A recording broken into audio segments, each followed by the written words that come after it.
Hello. Today I'll be presenting to you my database that I have made for my mother, who is also my client. So let's start with the student login.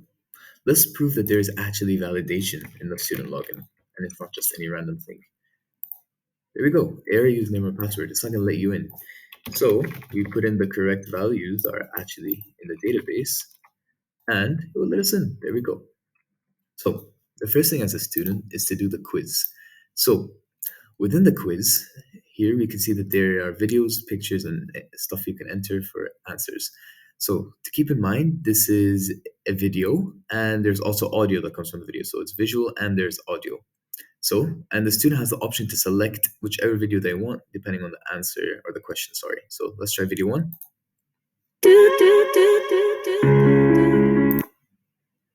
Now video two, and video three. Okay, and the student can also pause, they can lower the volume fully, and they can actually speed it up, and they can stop the video. These are just images.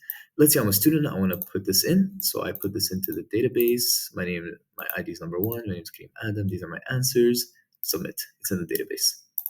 Now I go back, then I might have a few questions for my teacher. So as I said in the previous criterions, there is going to be an embedded email for the admins or the teachers. So let's imagine this is the one.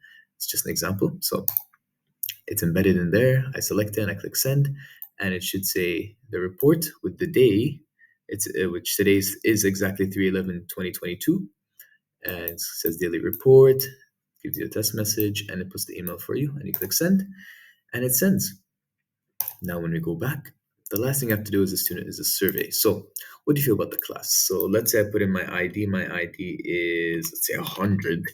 And I think that it's actually amazing. Oops, maybe this one's already taken.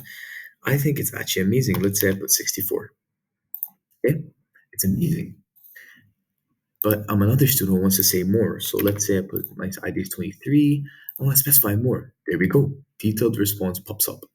Okay, let's say I type something, blah, blah, blah, blah, blah, blah. There we go. But let's say you run into this situation where you're another student and you're like, I want to specify more. But I actually don't want to specify more. I think I'm happy with these options. What you can do is go back and select another option and it completely disappears. So only appears when you want to specify more, which is pretty nice. So yeah, that's it for the student. Now if we return to main, go to admin login. This is the admin's turn. Let's also prove again that there is validation to stop entry from anyone. There we go. And let's put in the actual name and password. Here we go. So the first thing you can see here that there's the time. It is actually 3:44 or 3:45. As you can see, it just turned. It's 3:45:03 as it says. So follows the time, follows the date as well. So let's start with the add or delete students table. So this is the database here, and it gives the teacher the option to add students. So let's say I want to add number one, and the student name is John Cena, and their gender is male. Their father name is John Cena. Again, I can't think of a name. And let's say their email address is john@gmail.com. Date of birth is, let's say, 2/11/1995. The class is like 12/2. So that's our class. We can add it. There we go. It's in the database. It's stored. And a cool thing about this is, let's say I put a letter here. It will not allow you. Actually, not allow you. You have to put a letter for student ID because it's a integer. So let's say I want to clear all this. I want to add another student. You can clear all that, and it's all gone. But let's say you're like, I want to get rid of John Cena. You simply click delete.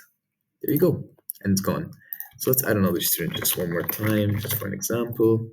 So male, his name is John, j@gmail.com, 2/11. 2, deciding a random person now, 12/5, add. There we go. We have John Cena stored in the database. So let's go back. And now let's go to, actually, let's add another student for another example. So let's go to student name John. Now let's call him Bob. Bob. Gender is male. Father name is Bobby. Address is b@gmail.com. Date of birth 2/11/20. He was born this year. And then 1204. Add. There we go. We have John and Bob. So now if you go back, let's say we want to go to student information search. Imagine there's my mom teaches almost hundreds of students, more than hundreds of students every week. She wants to search for a specific name. So you just search the first letter of each name. So say I want to search for John Cena. Imagine there are hundreds of students here. Search J. John Cena's information pops up. But we want Bob though. Got Bob.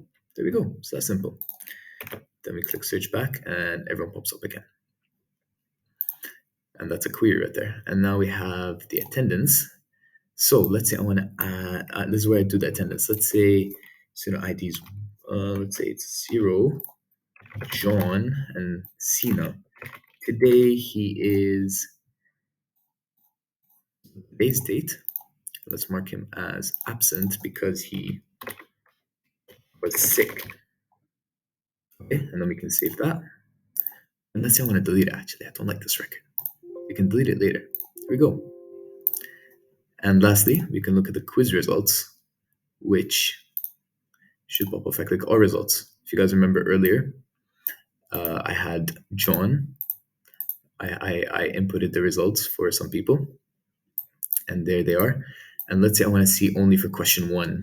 There we go. Because keep in mind, my mom teaches hundreds of students.